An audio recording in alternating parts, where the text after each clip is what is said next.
CEAP, Centro Espírita Altivo Panfiro. Uma casa de amor. Bom dia aos nossos ouvintes, que Jesus abençoe a nossa manhã de estudos. Continuaremos com o livro Memórias de um Suicida, trazida pela nossa irmã Ivone do Amaral Pereira, pelo Espírito Camilo Cândido Botelho. Que Jesus então nos abençoe. Vamos ler o Evangelho e fazermos a nossa prece, entrando em sintonia com Cristo e com os dirigentes deste trabalho.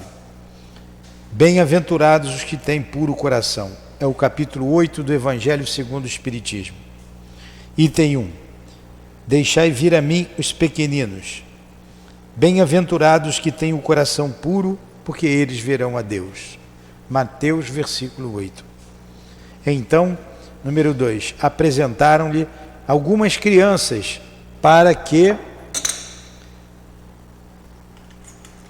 ele as tocasse.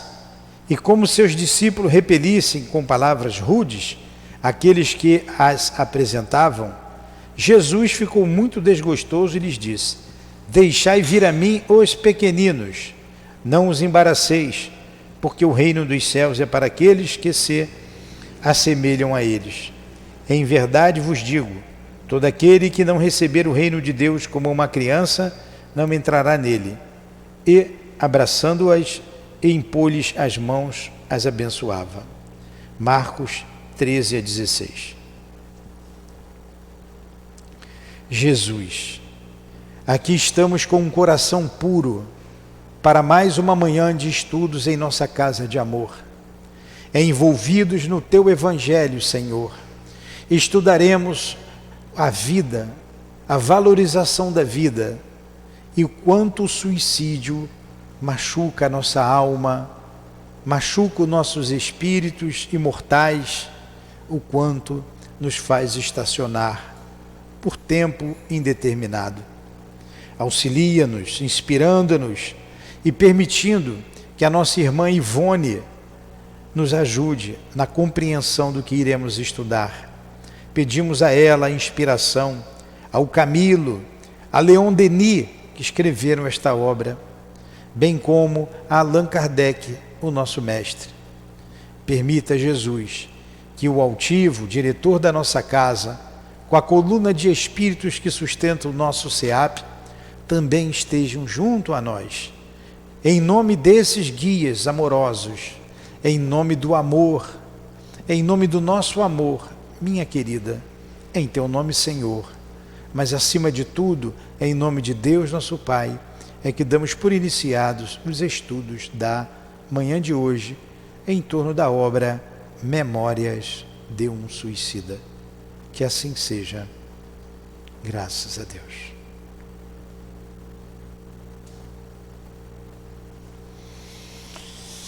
Então vamos lá. Nós estamos no capítulo onde os espíritos estão visitando, um grupo de espíritos, o setor de reencarnação. Então vem aqui, tem como título Prelúdios da Encarnação. Creio que eu deveria voltar um pouquinho para entender bem que na aula passada faltou explicar. Eu vou voltar na página 289, onde foi a aula passada reiniciada, quando dissemos assim, ó: guiados por nossos caros amigos canalejas, acharam? Só vou voltar um pouquinho. Encontrou? Encontrou? Show aí, Luiz?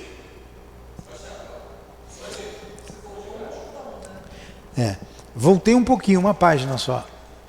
Voltei uma página, que estava ali, paramos ali. Pelo exposto, terei compreendido, foi ali que nós paramos, né?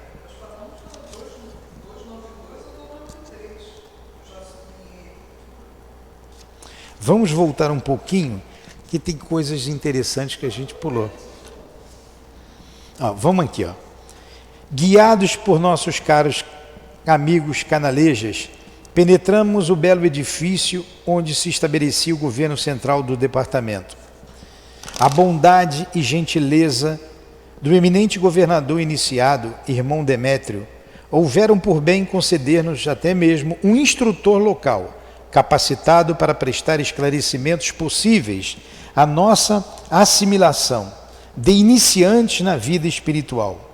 Era este uma jovem dama cujo semblante risonho e atraente nos infundiu imediata confiança. De tão amável personagem, nada mais logramos saber senão que se chamava Rosália e vivera em Portugal sua última romagem terrena. Eu vou ler com uma certa presteza para a gente se situar, tá? Então, eles são neófitos no mundo espiritual, até porque ficaram 3, 4 anos presos num hospital. Obrigado. E somente agora estão conhecendo a colônia, passaram por outros departamentos, estão ali no departamento da reencarnação. Fazia-se dispensável a presença de Carlos e Roberto. Entregaram-nos, pois, aos cuidados de Rosália e despediram-se a fim de atenderem a labores mais urgentes, com a promessa de virem ao nosso encontro para o retorno ao pavilhão onde residíamos. Reuniu-nos a dama em seu redor e, centralizando o grupo, disse-nos, já descendo as escadarias do edifício: principiarei a pequena tarefa ordenada por nosso querido chefe, irmão Demétrio, meus caros amigos, adiantando-vos ser imensamente grato ao meu coração o servir a vossa instrução, tal se o fizesse a irmãos estremecidos. Sinto que louvável desejo de examinar para aprender e progredir floresce em vossas mentes. Por isso mesmo, auguro-vos compensador futuro no âmbito de nossa agremiação, cuja finalidade é servir para engrandecer o próximo carente de amor e auxílio. Todavia, deixo de apresentar quaisquer felicitações, porque seriam prematuras. Almejo antes para vós o alento misericordioso do alto, a fim de ajudar-vos na permanência dos bons propósitos atuais. Então aqui é um trabalho de boas-vindas, né, que a irmã Rosália está apresentando a eles que vêm conhecer aquele departamento. E ela vê o interesse deles e augura para eles um futuro promissor. Agradecemos encantados. Seguíamos caminhando por uma daquelas magníficas avenidas orladas de tufos de caprichosas folhagens, enquanto iam e vinham, cruzando conosco, funcionários e obreiros apressados, emprestando grande animação ao ambiente. Singular silêncio continuava a reinar nesse novo núcleo, tal como sucedia aos demais já conhecidos, o que não deixou de despertar nossa atenção. Está fluindo, né? Apesar da leitura um pouco rápida, está fluindo bem porque a gente já viu, né? A jovem senhora continuava, enquanto sensível corrente de superioridade a desprendia de sua personalidade, infiltrando-se em nosso âmago e assim despertando as melhores atitudes de respeito e veneração de que éramos capazes. Ao sentimento de superioridade do espírito, causando uma empatia em todos eles. Conforme verificareis, ninguém que acolhido neste instituto, como tutelado temporário, necessite recapitular experiências terrenas, poderá fazê-lo sem antes ingressar em nosso departamento para um estágio que varia de 1 a 2 anos, conforme seja o seu estado, antes de se providenciarem as atividades relacionadas com o corpo que será chamado a animar. Olha, esse detalhe é importante. Nós vimos na aula anterior, eles têm que, não são todos, nós vamos ver a exceção de quem está no manicômio. Eles fazem um estágio ali de 1 a 2 anos, dependendo da necessidade de cada um, antes de reencarnar. Olha o trabalho que se dá para reencarnar um espírito suicida. E o que se faz para ele poder vencer. O que faz a misericórdia de Deus para ele sair vencedor.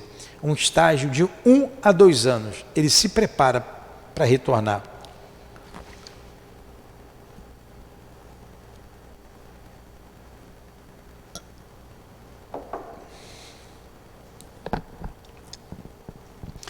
Diariamente comparecem aqui espíritos ansiosos por voltarem ao teatro das próprias quedas, pressurosos de repararem o passado, cuja lembrança os desespera, e de expiarem faltas, de recapitularem o drama íntimo, a fim de conseguirem vencer o remorso esmagador que lhes extorce a consciência.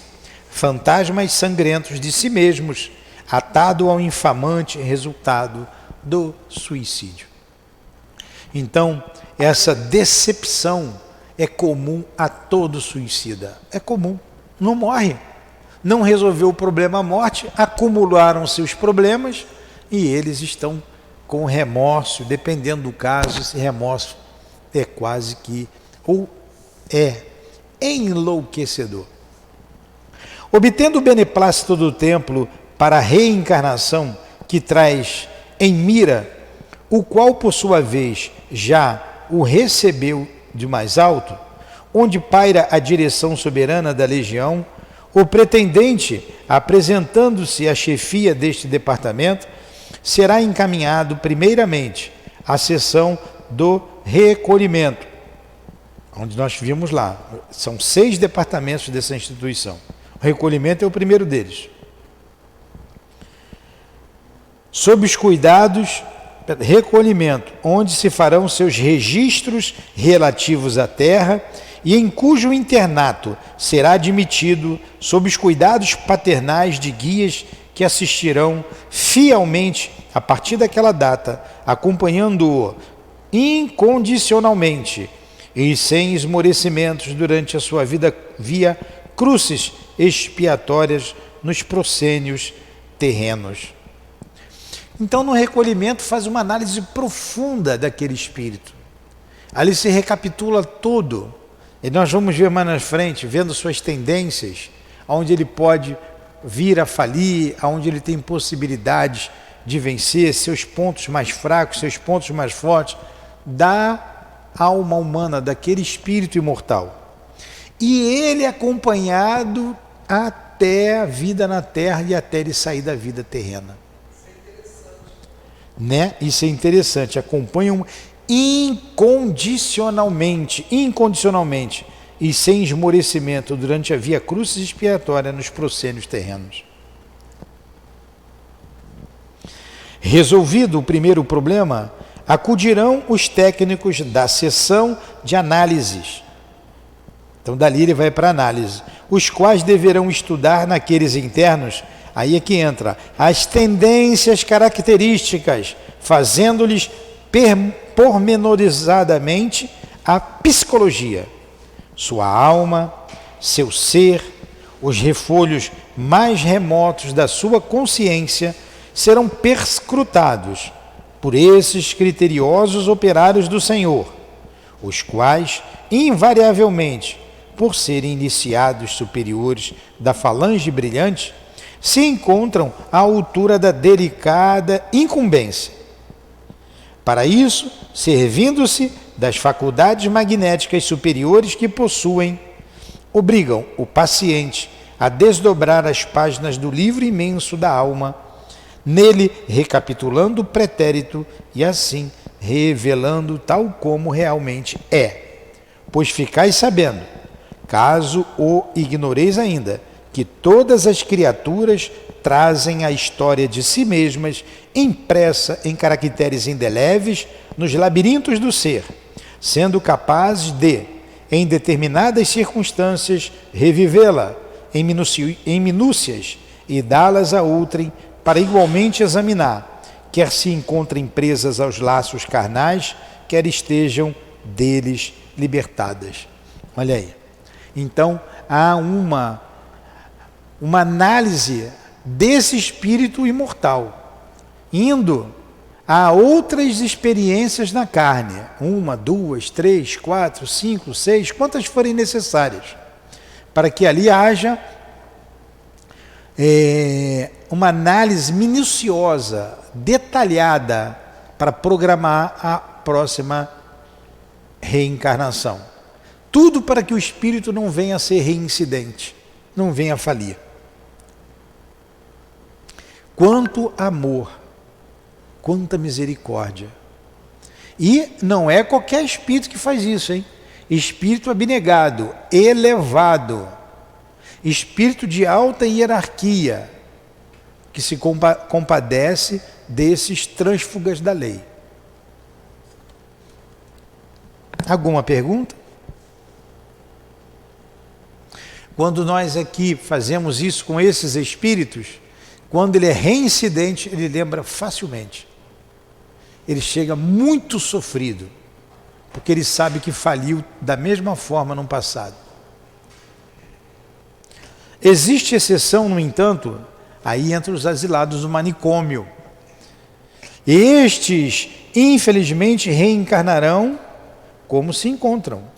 Nada será possível tentar a fim de beneficiá-los, a não ser o retorno ao estado da carne, ao estágio da carne, que então passará a figurar como terapêutica imposta para corretivo do descontrole geral das vibrações, criando assim ensejos para novas tentativas futuras.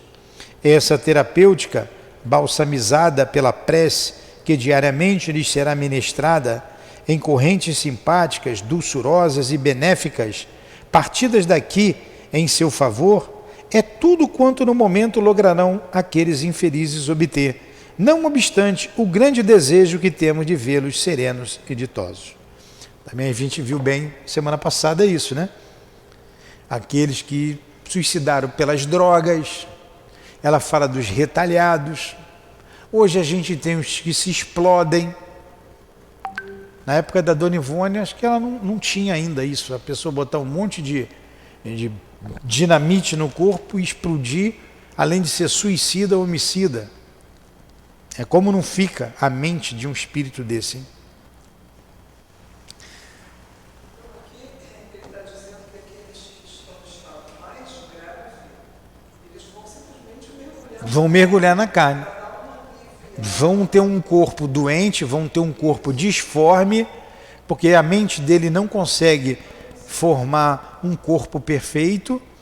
E quando você vê um desses seres assim na rua, que quase não aparece porque a família esconde, mas você vai ali no Vicente Moretti, você vai ver centenas deles, você vê, aqui vem, né, uma menina assim, tenha certeza, é o suicídio e não tem outro jeito, aquilo ali é a misericórdia de Deus, para que ela tenha o esquecimento do passado e depois vai retornar para poder conseguir formar um corpo. Olha quanto tempo o espírito estaciona. Formar um corpo para poder prosseguir. Não tem castigo de Deus. É você que não consegue. Você que não consegue. Tem coisas simples. Você vai ali agora no boteco aqui do lado, se tiver alguém bebendo, um familiar seu, você pede para ele, não faz isso não, para de beber. Ele vai te ouvir? Não ouve. Tá lá, faz isso todo dia, todo dia. Então, até ele tomar consciência que aquilo faz mal, quem tem que já fez um estrago muito grande nele. Só ele pode tomar essa decisão. Por mais que o pai o ame, por mais que o filho fale, a esposa ou o marido, esse ser só vai mudar quando ele quiser. Por mais que Jesus apareça para ele só vai mudar se ele quiser. Para quantos Jesus apareceu? Todos se transformaram? Até mataram ele, né? Olha como o nosso livre-arbítrio é terra onde nem Deus bota os pés. Aí esse negócio que Deus salva, que Jesus salva, que o sangue de Jesus tem poder, isso é muito fácil.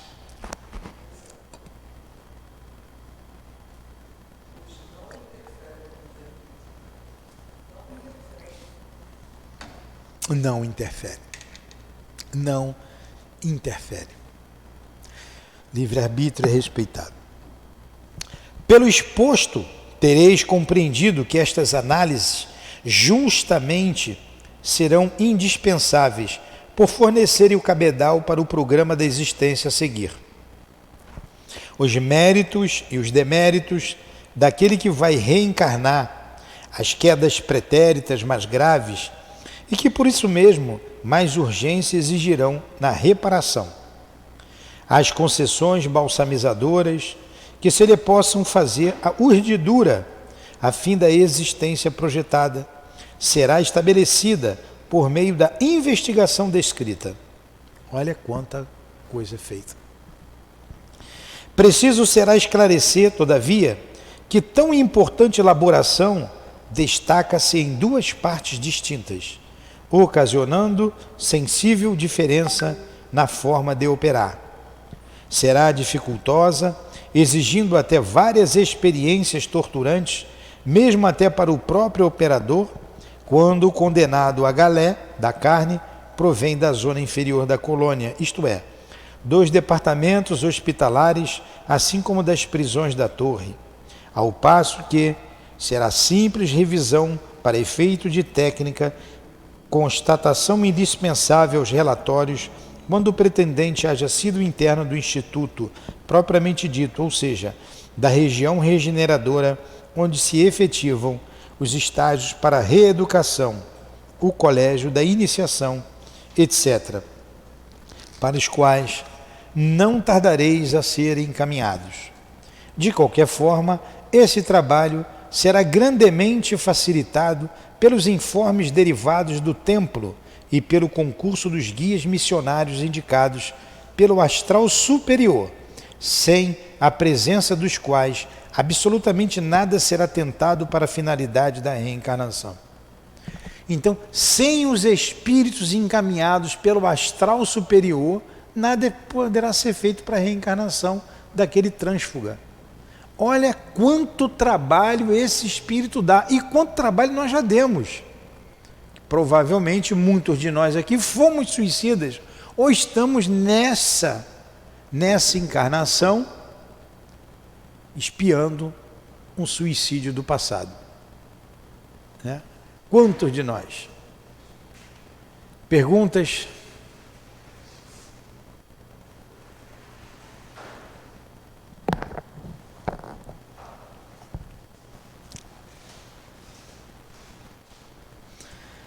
Estabelecida a programação, concluído o esboço das lutas expiatórias ou reparadoras daquele que vai reencarnar, de acordo com as suas forças de resistência moral, possibilidades que disponha para a vitória, previstos os empreendimentos que possa concretizar a par das expiações, as realizações para que possua capacidade, as faculdades que deva encontrar pelo caminho, justo efeito dos méritos anteriormente conquistados, ou as dificuldades que, em seu próprio benefício, venha a deparar durante o desenrolar da existência, justa consequência de deméritos que arraste do mal passado, firmado, enfim, o panorama da vida que o espera dentro da reencarnação terrena, que tanto lhe convém e a qual geralmente tão desejada é pelo próprio pecador batido pelo arrependimento, será belíssimo trabalho, verdadeira epopeia sabiamente traçada, encaminhando a direção geral da colônia que o examinará. Olha, é um belo trabalho, um belíssimo trabalho é a programação da reencarnação de um espírito desse. Como de qualquer espírito, toda a nossa encarnação, todas as encarnações é um trabalho que traça toda uma análise de um passado para que o espírito venha a vencer. Aqui a gente esquece do passado, a gente é mais senhor de si para tomar as decisões. Existem casos em que serão necessárias emendas. Estas tanto poderão referir-se à diminuição das provas, retardando para o futuro remoto a solução de alguns problemas da concessão de um acréscimo de misericórdia, portanto, como do aumento do volume das reparações para um período mais curto, tais sejam a possibilidades gerais do tutelado. Olha, outra coisa interessante, nessas programações, e a gente viu ali que cada caso é um caso, vem espíritos com mais problemas, como aqueles que vêm da torre, como aqueles que vêm direto do hospital com problemas sérios, e tem aqueles que é mais fácil o planejamento, como foi bem colocado aqui. E se você não puder responder por aquilo que você fez, pagar aquela dívida de uma vez, isso é postergado. Você paga em suaves prestações. É a misericórdia de Deus em nossas vidas. Aí você entende aquela máxima de que Deus não coloca fardos pesados em ombros frágeis. Se a gente não tiver força, depois dessa análise de quem é esse espírito, se a gente não tiver forças para chegar até o fim, não é dado um peso maior do que a gente possa suportar. Está indo bem aqui a leitura? Estou indo muito rápido? Não. E foi bom a gente retornar isso aí, né? Vamos lá que a gente vai chegar já onde a gente parou semana passada. Olha só, vou ler de novo esse pedaço. Existem casos em que serão necessárias emendas. Estas tanto poderão referir-se à diminuição das provas, retardando para futuro remoto a solução de alguns problemas, da concessão de um acréscimo de misericórdia, portanto, como do aumento do volume das reparações para um período mais curto. Tais sejam as possibilidades gerais do tutelado. Então, dependendo, você pode pegar uma carga mais pesada ou uma mais leve, é igual o peso.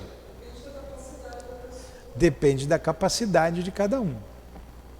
O próprio templo, porém, só expedirá ordens deste último teor, quer dizer, uma carga mais pesada, quando de mais alto receba autorização. Como, no entanto, guias missionários do penitente, assim os técnicos do Departamento da Reencarnação, são espíritos de elevada linhagem, olha, elevada linhagem, nas regiões virtuosas do além, portadores de grande saber e gloriosa inspiração a serviço da causa da redenção humana. Geralmente, os programas estabelecidos por eles conquistam o beneplácito do governo geral da legião a que pertencemos, o qual, por intermédio do templo, autoriza a preparação do aparelho físico terreno para aprendizado na crosta do planeta. Como é bela a vida e como é complexo. Havíamos estacionado sob as frondes dos arvoredos ao longo da avenida por onde palmilhávamos e ouvíamos tais exposições interessadíssimos, lembrando-nos ainda das notícias que nos forneciam certos livros antigos sobre aulas ministradas por Pitágoras, Sócrates e Platão, rodeados de discípulos e mais ou menos baseados em princípios análogos à sombra dos cortinados dos plátanos nos parques de Atenas. Foi aqui que a gente parou, não foi? Vou ler de novo aqui a observação, de novo não, a observação da médium, que ela diz o seguinte: não se deverá fazer conclusões exageradas dessa exposição. Antes da encarnação, o espírito poderá escolher as provas da pobreza, por exemplo, sujeitando-se então às peripécias do grau de pobreza que lhe convém acarretar para a sua existência. Não se inferirá, portanto, que, no além-túmulo, houvesse sido discriminados minuciosamente todos os detalhes e acidentes da pobreza prevista. Se houver de cegar ou tornar-se mutilado, isso virá a acontecer sem que torne necessário apontar na programação feita antes da volta ao corpo carnal o acidente ou a enfermidade que o conduzirá ao estado conveniente da deprovação. Isto o que se depreende das obras básicas da doutrina. Então a gente vê exemplos desse teor.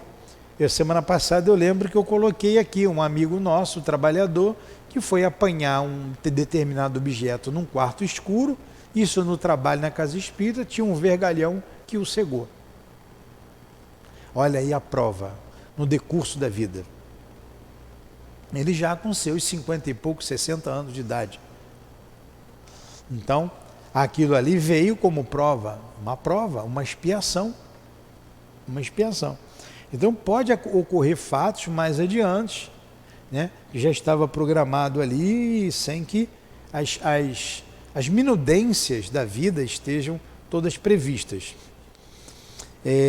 Teve um caso aqui perto, ali, num lugar miserável que tem aqui no César Maia, na Ilha dos Porcos, como chamam. Eu não conheci, de tanto ir ali eu vi. Tinha um rapaz que estava numa cadeira de roda, tetraplégico, né? Não falava, todo com o físico totalmente deformado, braços, pernas, corpo, todo torto.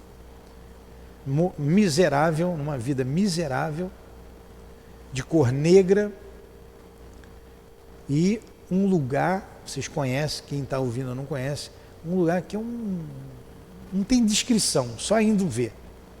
Um pântano, eles vivem no meio do esgoto ali, um lugar triste, no meio de lixo.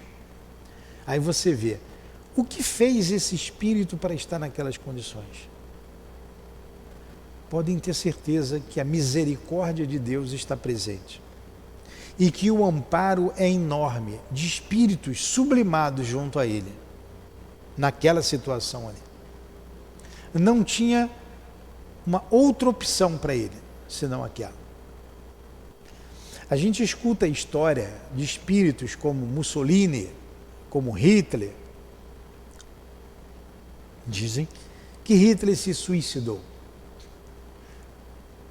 Para Deus, esses espíritos, como tantos outros, são filhos queridos que se desvirtuaram na estrada da vida e que terão que voltar. Irão se arrepender, serão recebidos como um bebê, com muito amor pela mãe, causará muita misericórdia daqueles que o enxergarem, ou verem naquela situação, mas a gente não sabe que espírito é aquele. Mas que a misericórdia de Deus está colocando novamente no caminho em que ele conseguirá se proteger. Crescer. Porque uma das fatalidades da vida tem a gente pode dizer que tem duas fatalidades, ou três. O momento que você nasce é fatal, né? E o momento da morte é fatal. Isso aí de maneira restrita. O momento que você nasce, você vem ao berço, e o momento que você morre. Como diz lá, só o momento da morte é fatal. Mas o momento que você dá o último suspiro, todos nós vamos desencarnar, isso é fatal. E de uma maneira abrangente, geral, da lei, visão da lei, fatal é o progresso. Todos estamos fadados ao progresso. Todos somos projetos de espíritos puros. Todos chegaremos lá. Então isso é fatal. Ninguém se perderá. Pode se atrasar, pode estacionar. Agora também vocês vejam, como que a gente vai dizer que um espírito desse aí que a gente citou aqui, ele vai se atrasar? Porque inteligência ele tinha, e muito. Magnetismo, nem pensar, muito. Ele pegou isso, botou num rumo, num azimuth. Quando ele se arrepender, vai fazer igual Paulo de Tarso fez. Opa, meu caminho não é esse, meu caminho é para cá. Ele vai usar a vontade dele, o magnetismo dele, a força que ele tem e vai embora. Está arriscado de passar por nós e dar tchauzinho. A gente não tem como analisar, julgar esses espíritos, mesmo na inferioridade. A gente não tem capacidade. Isso é só para guia. Só para guia. Se vai reencarnar aqui, se vai reencarnar em outro planeta, para onde vai, para onde não vai, esse espírito tem um potencial já desenvolvido que nós não imaginamos.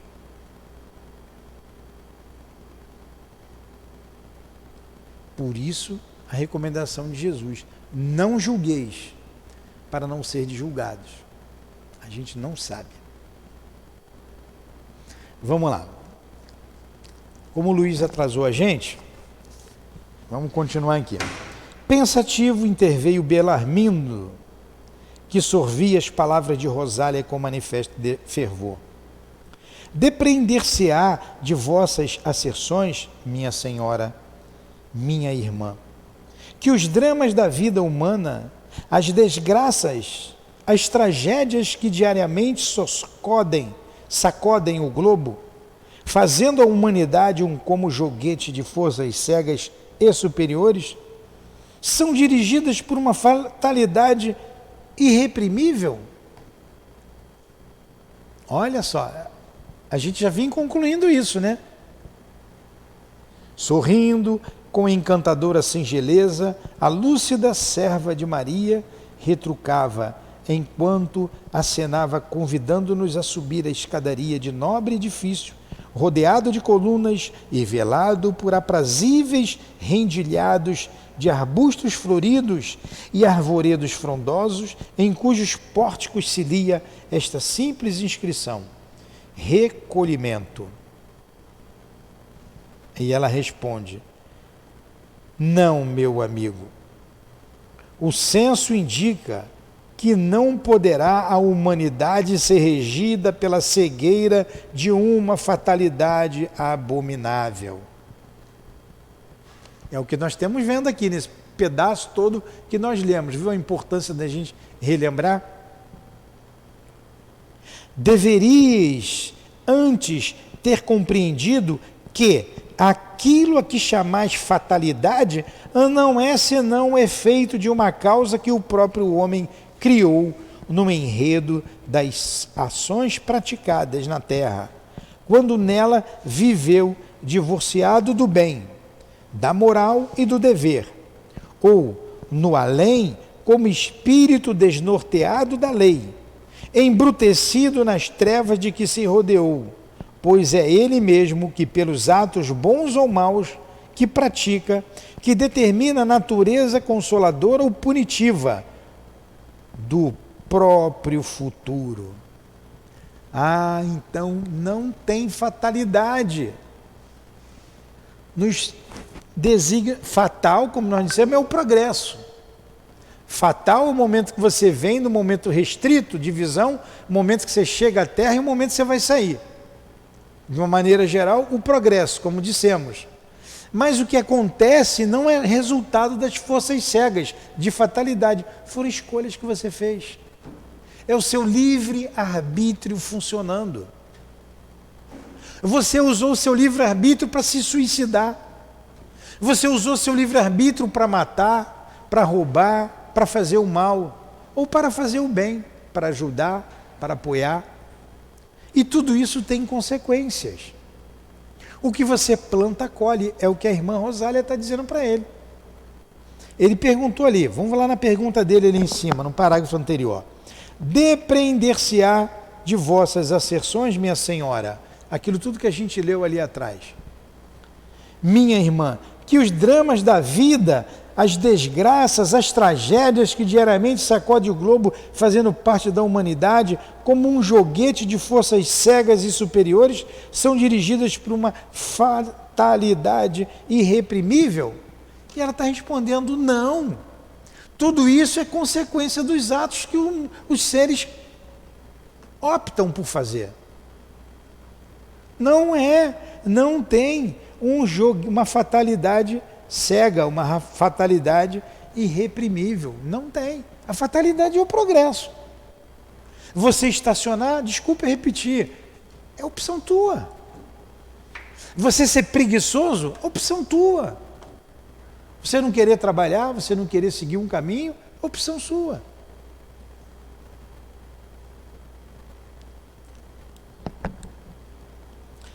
A fatalidade existirá, se assim o quiserdes, não cegamente, reduzindo a humanidade a mero joguete, mas como sequência lógica e inteligentemente corretiva de desvios delituosos, programados por seu próprio livre-arbítrio, ao preferir o erro aos ditames da razão e da consciência. Então, não existe fatalidade. O que se torna fatal nesta vida é fruto do livre-arbítrio de outras vidas, fruto do livre-arbítrio das escolhas que nós fizemos para reencarnar. Eu preciso passar pela experiência da pobreza. Isso é fatal. Depois você escolhe. Eu vou ser homem, eu vou ser mulher, serei do sexo masculino, do sexo feminino, serei brasileiro. Então você escolheu isso de reencarnar. Torna-se fatal pelo seu uso do seu livre-arbítrio. O que você vai fazer da sua sexualidade, o que você vai fazer da sua nacionalidade, o que você vai fazer da pobreza ou da riqueza, que são posições. Quando ele fala no livro dos Espíritos das posições, são posições sociais, é com você. Você que escolhe. Torna-se fatal o que foi o uso do seu livre-arbítrio. Fala, Luiz. Nesse parágrafo específico, a gente então pode concluir que se nós formos menos obedientes da fatalidade, Deus errou. Deus errou. E Deus não erra. E Deus não erra. Porque uma das potências da alma é o livre-arbítrio. Uma das potências da alma é o amor. Uma das potências da alma é o pensamento. Uma das potências da alma é a vontade, que é a principal, a mola mestra de todas as demais.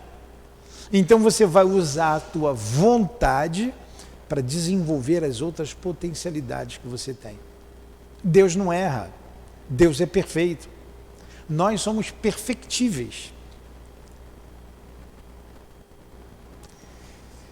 Então, tudo na vida é fruto do seu livre-arbítrio. O livre-arbítrio é uma das potências da alma. Fatalidade é o progresso. Ok? Question? Vocês me perdoem eu ter voltado, mas eu precisava voltar para vocês entenderem isso aqui. Senão não ia pegar o elo. E acho que a gente esquece, né? Da semana passada. Rapidinho, o que você jantou ontem?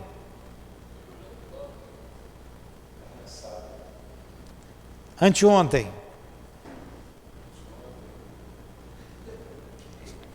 Como é que você vai lembrar então da semana passada do que a gente estudou aqui? Vamos lá. Tratando-se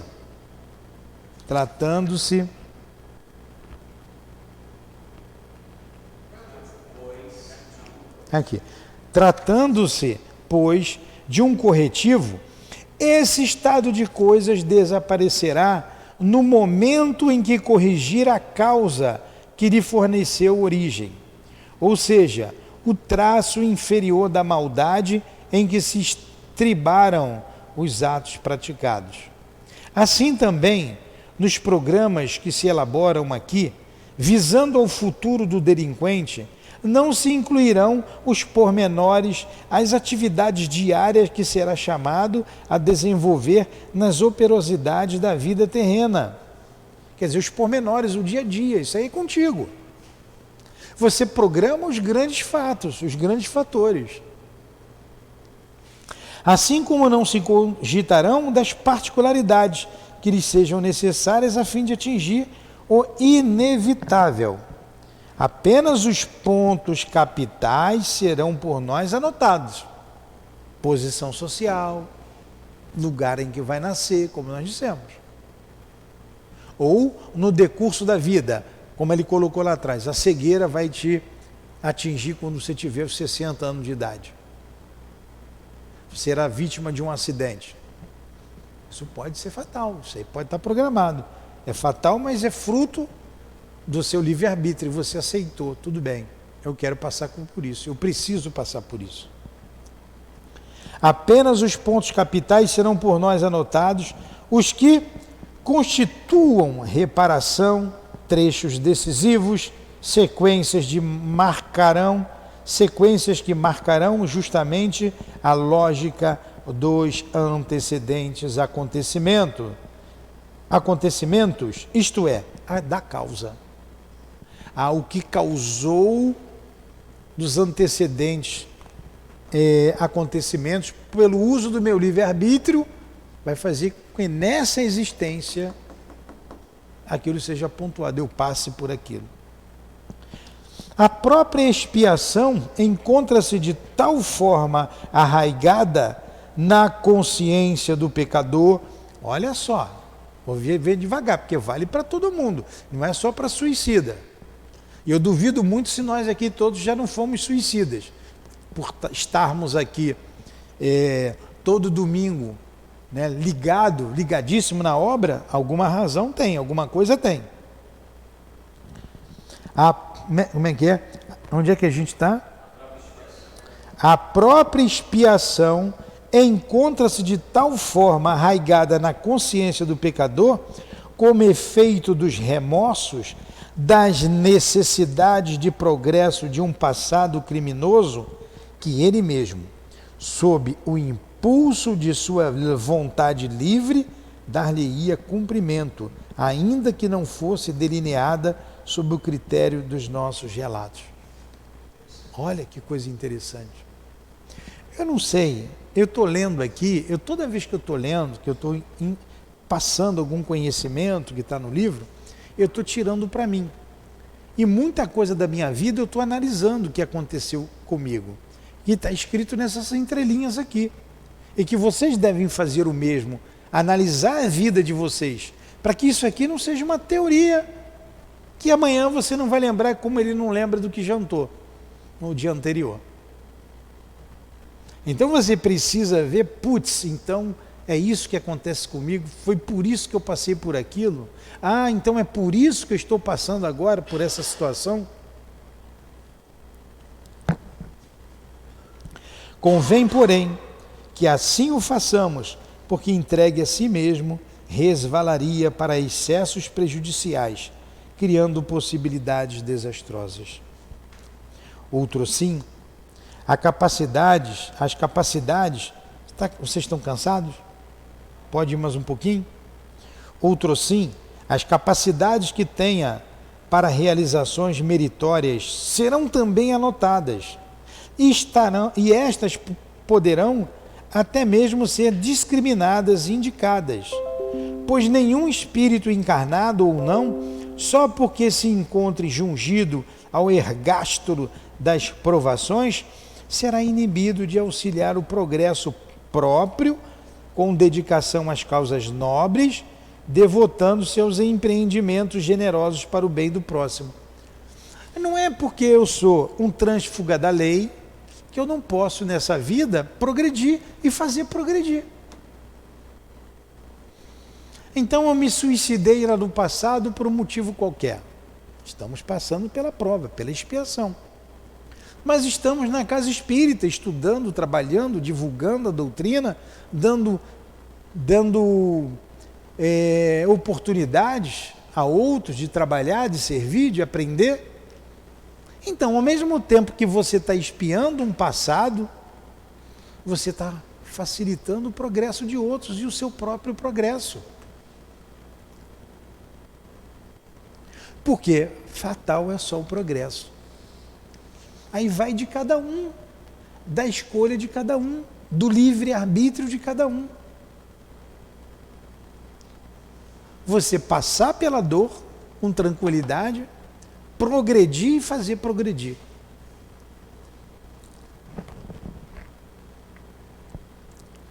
Ele, porém, o reencarnado, será livre de efetuar ou não aquelas realizações que antes de reencarnação, quando se preparavam as linhas do seu futuro, se comprometeu a atender.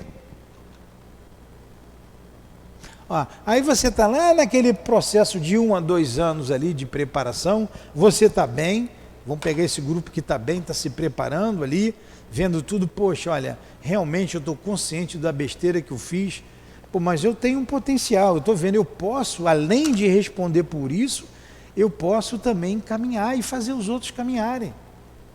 Muito bem, Luiz, vamos lá, é isso mesmo. Aí depende de você, quando chegar aqui, você cumprir isso. Você se comprometeu.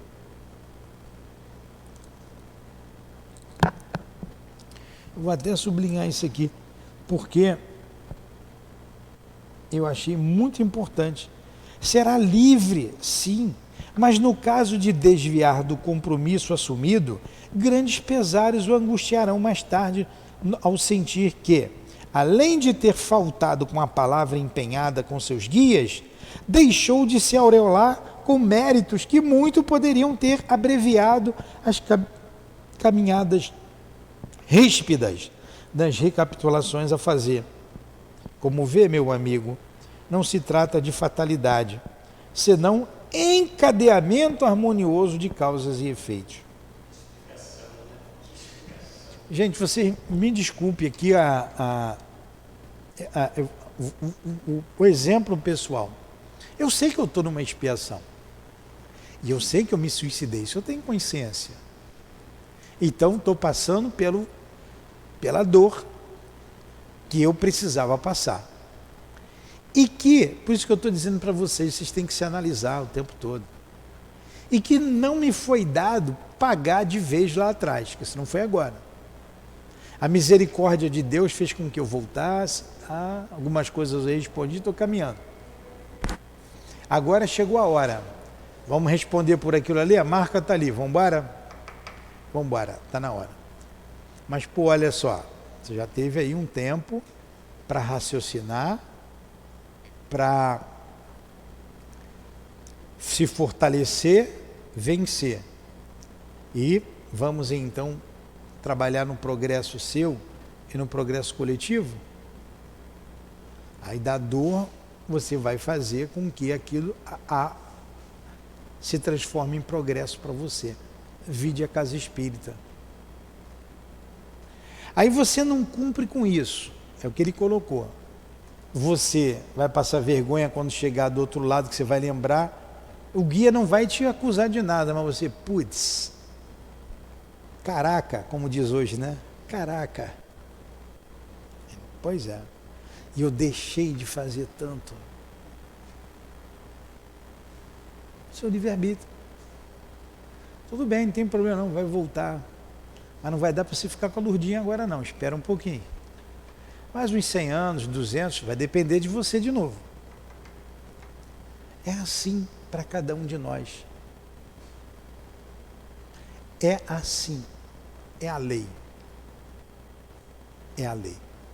Então a gente pede a Deus para nos inspirar, pede a Deus para nos dar a coragem de enfrentar as dores, as provas, para a gente não fugir. Tem que pedir a Deus forças para criar resistência ao mal. Não dorme não, Luiz. Criar resistência ao mal. Porque a gente está lendo devagar, interiorizar tudo isso aqui. Em que eu estou encaixado nisso aqui? Que a gente vai sempre encontrar. Penetramos vasta antecâmara cujas portas jamais eram trancadas, velando-se apenas o ingresso no interior de cada uma com discretos reposteiros de suavíssimos tecido azul celeste. Silêncio impressionante continuou ali, despertando nossa atenção, fazendo-nos julgar o nobre edifício imerso em solidão. Aroma delicado e sugestivo, no entanto, emprestava encanto indefinível a esse interior cheio de atrativos, onde luz docemente aloirada penetrava por ogivas graciosas engrinaldadas de rosas brancas. Ramalhetes das mesmas flores ornavam discretamente o recinto, deixando entrever o gosto feminino, inspirando a ornamentação. Agora, coisa bonita, né? Esse interior cheio de atrativos, a linguagem poética belíssima, né? Onde a luz docemente aloirada, a gente vê essa luz aloirada pela manhã, né? Bem cedo, né? Dourado. Ele botou aloirada penetrava por ogivas graciosas engrinaldadas, quer dizer, de grinaldas de rosas brancas. Ramalhetes das mesmas flores ornavam discretamente o recinto, deixando entrever o gosto feminino, inspirando a ornamentação. A um ângulo do salão destacamos uma como tribuna talhada em meia-lua. Uma senhora de idade indefinível ergueu-se imediatamente ao avistar-nos e, deixando aflorar nos lábios bondoso sorriso, saudava-nos com esta fórmula singular, enquanto caminhava em nossa direção, estendendo gentilmente a destra. Seja convosco a paz do Divino Mestre. Rosália apresentou-nos a ela amavelmente. Eu vos esperava, meus amigos. Irmão Teócrito comunicou-se comigo esta manhã, cientificando-me de vossa necessidade de esclarecimentos rápidos relativamente a este núcleo. Acompanhar-vos-ei, eu mesma, pelo interior do nosso albergue. Este recolhimento que a todos vós receberá um dia, pois ninguém há internado nesta colônia que deixe de passar sob seus umbrais. Aí aqui a gente vai continuar na semana que vem. Era uma religiosa, porque ela vai falar daquele lugar, né? Daquele lugar. Era uma religiosa.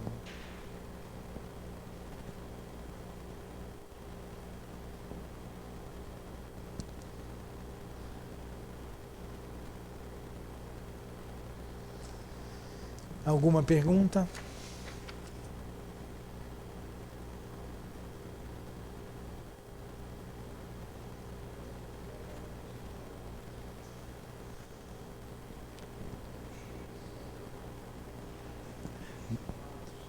Bonito, não foi? Valeu, não valeu?